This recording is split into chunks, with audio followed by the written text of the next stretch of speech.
શિનોર તાલુકાના સાદલી ગામે ₹2 કરોડ 32 લાખ ઉપરાંતના ખર્ચે બનનાર નવીન સર્કલનું ધારાસભ્ય અક્ષયભાઈ પટેલના વરદ હસ્તે ખાતમુહૂર્ત કરવામાં આવ્યું હતું। વડોદરા જિલ્લાના કરજણ, પાદરા અને શિનોર તાલુકાના લોકો સ્ટેચ્યુ ઓફ યુનિટી, પોઈચા અને રાજપીપળા જવા માટે સાદલી સેગવા રોડનો વધુ ઉપયોગ કરતા હોય છે,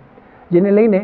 સાદલી ગામે અવારનવાર ટ્રાફિક જામની સમસ્યાનું નિર્માણ થતું હતું, જેને લઈને વાહન ચાલકોને પારવાર હાલાકી ભોગવવી પડી હતી।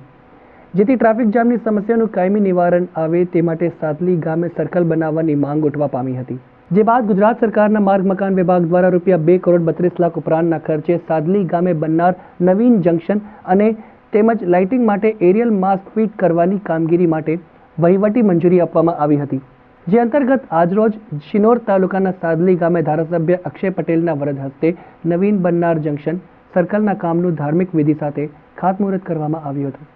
આ પ્રસંગે માર્ગ મકાન વિભાગના અધિકારીઓ, સરપંચ મનીષા પટેલ, ડેપ્યુટી સરપંચ સંકેત પટેલ, સરકારી આગેવાન વિકાસ પટેલ, હરિકૃષ્ણ પટેલ સહિત મોટી સંખ્યામાં ગ્રામજનો ઉપસ્થિત રહ્યા હતા। ઘણા બધા લોકોની અને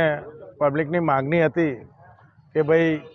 કારવન મહાતીર્થ કાયાવરણની જે ચોકડી છે ત્યાં આગળ એક સર્કલ બનાવવાનું આવે અને સરકારશ્રીની અંદર આપણે દરખાસ્ત કરીને મોકલેલી અને એ દરખાસ્તને 2 કરોડ ને 32 લાખના ખર્ચે એક સર્કલ બનાવવામાં આવશે। અત્યાધુનિક ડ્રેનેજ સિસ્ટમ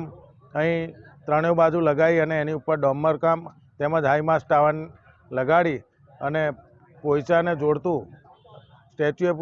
યુનિટીને જોડતું, મહાતીર્થ કાયાવરણ અને નવો બ્રિજ જે માલસર મુકામે કર્યો છે તમામ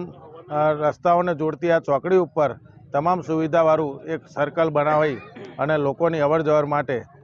કોઈપણ જાતનો એક્સિડન્ટ ના થાય એ રીતે તમામ સુવિધાવાળું અહીં આગળ એક સર્કલ બનાવી અને લોકોની જે વર્ષોથી માગણી હતી એ સાદલી ગામ પંચાયતને આગેવાનોની એ તમામ માગણી આજે પૂરી થાય છે।